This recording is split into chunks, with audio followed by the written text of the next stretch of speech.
I can't talk about Violet Evergarden without first talking about Kyoto Animation.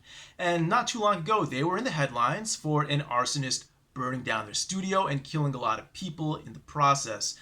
I want to make it very clear that I do see this as a tragedy, and I don't want anyone getting the misimpression that I'm trying to beat up on them while they're down. However, I gotta be honest here, I dislike almost everything I've seen from them. Now, I do like Full Metal Panic Fumofu, the Haruhi movie, and now Violet Evergarden. Just those three things. But everything else I more or less dislike or absolutely hate. The Haruhi first series, actually, I have mixed feelings about that one. I like some things, I disliked other things, but one thing that kind of made me a little bit annoyed was the way they aired the episodes out of order. I thought that was really stupid, and at least that's something I can blame squarely on Kyoto Animation. Now you take a look at Lucky Star. Where do I begin with Lucky Star? This is the comedy anime, and I want to stress, it is a comedy anime. It's the comedy anime so bad that Western fans who wanted to justify liking it started calling it slice of life, saying, oh, it's not really a comedy, it's actually a slice of life anime. And they started applying that sort of stupid logic to everything, and that still triggers me to this day. So Lucky Star, while I don't downright hate it, I'll never forgive it for how it corrupted the Western anime fandom.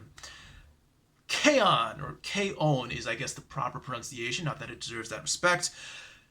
Of all the anime I've seen at least one full season of, I hate K-On! The most. It is absolute garbage, and I didn't even bother watching the second season. I would have to assume it's at least a little bit better than the first season, because it couldn't possibly be worse. But still, absolutely hate it, absolutely hate it.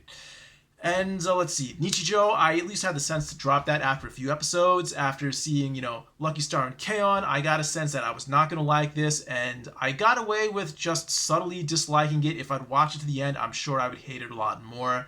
But at least I have no personal grudge, and in fact, I barely remember that show. And now they have all these VN adaptations, the key visual novel adaptations that were so common back in my heyday of anime blogging that all of the other anime bloggers love the hell out of.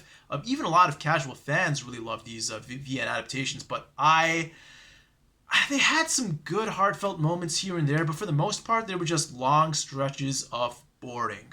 So pretty much everything, except for those three things I mentioned before from Kyoto Animation, I really didn't like. And even though these things got very good reviews on these content aggregation sites, I became very skeptical of it. So I pretty much rage quit Kyoto Animation for a long time. So when I see Violet Evergarden doing well with its ratings, I was very skeptical, but I gave it a chance and ended up being pleasantly surprised.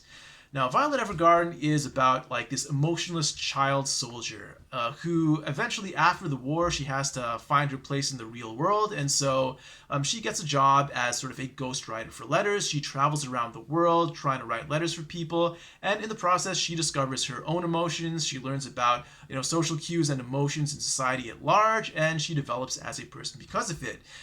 To be honest, it sounds kind of boring, but it is actually very good. And one reason I would think it sounds boring is because this is at its core a typical robot with feelings type of trope, but it does that with a much better spin to it. See, robots with feelings, it's something I criticize a lot, and it's usually because it's really lame, sappy, and emo. It's usually just, hey, I'm a robot, I don't have feelings, I sure wish I had feelings, woe is me, I don't have feelings.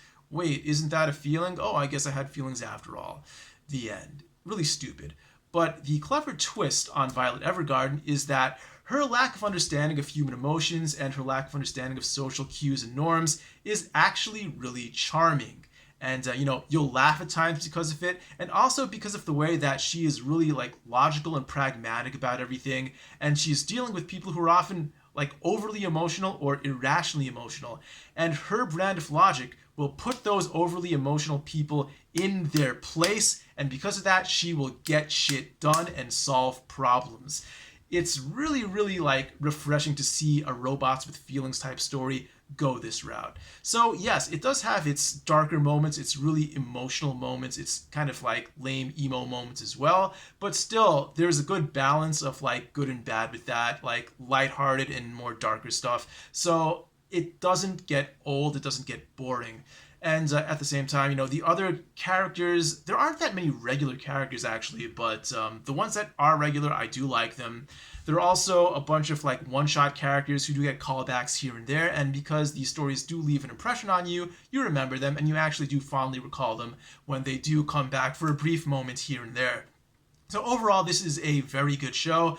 If I had to name any criticisms of it, Violet Evergarden sort of becomes magically good at writing letters overnight. She's really bad up until a certain episode, and then suddenly she's amazing. And there's really no gradual process that you get to see. I'm going to criticize that. Also, towards the end, there's a stretch of episodes where pretty much everything is related to death. That is a little bit too heavy at times. I wish they'd alternated a bit more between the heavy stuff and the lighter stuff. But it's still well done. I enjoy the whole thing. Congratulations, Kyoto Animation. You haven't quite redeemed yourself yet, but you at least have gotten on the right path to it, I guess. So here, Violet Evergarden, double plus. Keep up the good work, and I hope you make a solid recovery, Kyoto Animation.